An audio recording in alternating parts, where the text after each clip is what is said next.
Hello friends, welcome back to my channel. বিজয় পূজার সাত খাওয়ানের নতুন একটি ভিডিওতে সকলকে স্বাগত জানাই।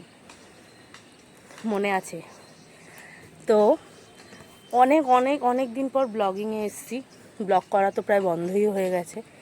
চারিদিকের যা পরিস্থিতি, ভিডিও করার যে মনের ইচ্ছা সেটাই নষ্ট হয়ে গেছে। কিন্তু এটা আমার কাজ, নিজেকে অনেক কষ্টে বুঝিয়েছি যেটা আমার কাজ, আমাকে করতেই হবে। কিন্তু লড়াইটা জারি থাকবে, প্রতিবাদটাও জারি থাকবে। যেখানে যতটা পারছি সামিল হওয়ার চেষ্টা করছি, আর অন্তর দিয়ে সবসময় চাইছি তিলোত্তমা বিচার পাক। এত সহজে আমাদেরকে থামিয়ে দেওয়া যাবে না, আর আমরা থামবও না। কারণ একটা মানুষের যখন দেওয়ালে পিঠ থেকে যায় তখনই সে ঘুরে দাঁড়ায়। সেখানে পুরো ওয়েস্ট বেঙ্গলের মানুষের পিঠটা দেওয়ালে ঠেকে গেছে, তো ঘুরে তো আমরা দাঁড়াবই। তো আজকে রাধা অষ্টমী, জন্মাষ্টমীটা এবছর পালন করা হয়নি, কারণ আমাদের গোপাল অন্য বাড়িতে বেড়াতে গেছিলো। তো আজকে একটু ছোট করে আয়োজন করেছি। তো আজকে তোমাদের সাথে একটা ব্লগ শেয়ার করব। চেষ্টা করব এখন থেকে মোটামুটি সপ্তাহে 2-3টে ব্লগ শেয়ার করার। সত্যি কথা বলতে মনের অবস্থা ভালো না, কিছুতেই মেনে নিতে পারছি না। অনেকে হয়তো মেনে নিয়েছে বা আস্তে আস্তে মেনে নিতে হবে, কিন্তু বিচারটা তো আমরা পাবোই, তাই না? হাল ছাড়লে চলবে না, লড়াই ছাড়লে চলবে না। তো এর আগে আমি একটা ব্লগ করেছিলাম, সেখানে আমার দাদার ছেলের অন্নপ্রাশনের একটা ব্লগ ছিল। আর তার সাথে ছিল হচ্ছে 14ই আগস্ট রাত্রিরে এবং 15ই আগস্ট দুদিন দুখানা মিছিলে সামিল হয়েছিলাম।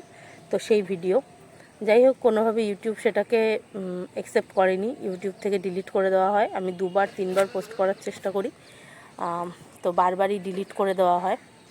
যাই হোক, হয়তো ইউটিউব ডিলিট করে দেবে, কিন্তু অন্তরের থাকা যে রাগ বা জেদ বা কি বলবো, এই ধরনের যে জিনিসটা আছে সেইটা তো শেষ করে দিতে ইউটিউব পারবে না, বা ফেসবুক বা ইনস্টাগ্রাম কোনোটাই পারবে না।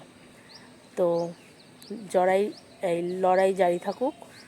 আশা করছি আমার ভিডিও যারা দেখছে তারাও আমার মতন একই কথায় একই সাথ দেবে। তো এটা যেহেতু আমার কাজ, সোশ্যাল মিডিয়াতে যেহেতু কাজ করি, তো আমারও এখানে কিছুটা রেসপন্সিবিলিটি আছে। তো অনেক দিন পর আবার ভিডিও করছি, ব্লগ করছি। তোমরা জানিও কেমন লাগছে, আর যে যেখান থেকে দেখছো অবশ্যই একটা কমেন্ট করে জানিও। অন্তত একটা কমেন্ট আমি আমার কমেন্ট বক্সে দেখতে চাই, সেটা হচ্ছে জাস্টিস ফর আরজি কর, জাস্টিস ফর তিলোত্তমা। তো চলো এরপরে কি করি তোমাদের সঙ্গে সারাদিনের ভিডিওটা আজকে শেয়ার করব। তো চলো দেখতে থাকো।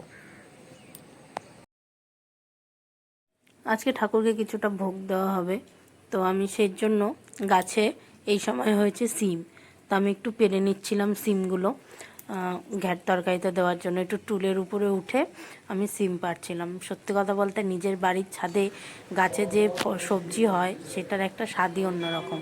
তো আমি এই শাড়ির আঁচলের মধ্যে নিয়েছিলাম, সেটাই তোমাদেরকে দেখালাম। আর এরপরে রান্নাঘরে চলে এসেছি। রান্না অনেক সকালেই শুরু হয়েছিল, আমি ভিডিওটা শুরু করেছি একটু দেরিতে। তো আমার ডাল, চাটনি আর পায়েস হয়ে গেছিলো। তো এখানে এই যে শাক কাটা রয়েছে, আর রয়েছে হচ্ছে সবজি কেটে রেখেছি, আর ভাজাভুজির জন্য 5 রকম ভাজা কেটে রাখা হয়েছে। তো আমি আজকে রান্নাটা এবার আমিই করেছিলাম। মায়ের একটু শরীরটা খারাপ, এমনি ব্লাড টেস্ট ছিল, তো খাওয়া দাওয়ার ব্যাপার ছিল, তো ওই জন্য মা ওই দিকটাই ছিল, আর আমি ঠাকুরের কাজগুলো করে দিচ্ছিলাম। তো এবার এই দেখো এখানে কচুর শাকও সিদ্ধ করা হয়ে গেছে। তো আমি শাক ভাজা বসিয়ে দিয়েছি। এবার আস্তে আস্তে সব রকমই রান্নাগুলো আমি করে নিচ্ছিলাম, তো তোমরা দেখতে থাকো।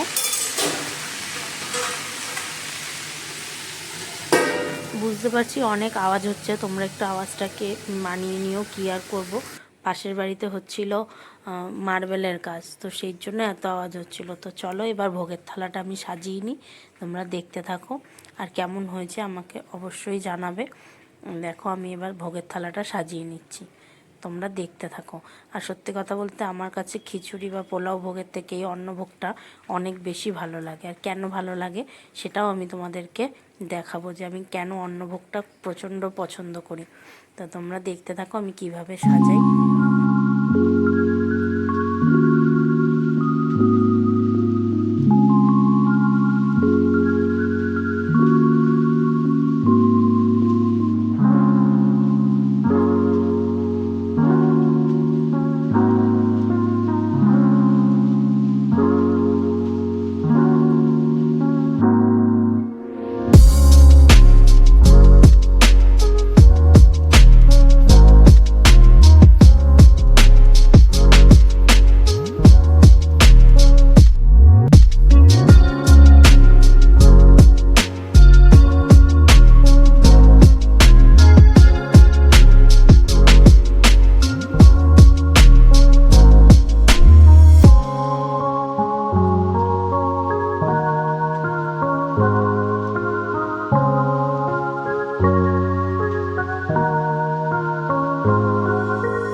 তো দেখে নাও আজকে ভোগে কি কি ছিল। আজকে ছিল সুজি লুচি, তার সাথে ছিল ভাত, ডাল, 5 রকম ভাজা, চাটনি, পায়েস, একটা তরকারি এবং কচুর শাক।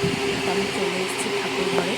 এই যে আমার গোপালেরা সেজে পুজো বসে আছে, এই যে রাধারানী, কৃষ্ণ ঠাকুর সবাই আছে, তার সাথে একদিকে আছে মা লক্ষ্মী, শিব, তো সবাই সামনে রয়েছে, অন্যদিকে মায়ের গুরুদেব আছে। তো এবার আমি পুজোটা দিয়ে নিই, তোমরা দেখতে থাকো। কেন ভালো লাগে সেটাও জানাই। এই দেখো এইরমভাবে অন্নভোগ মাখতে হয়। তোমরা কোনো কৃষ্ণ মন্দির বা রাধা মন্দিরে দেখবে যে এই সময় এরকমভাবে অন্নভোগ মেখে প্রসাদ হিসাবে দেয়।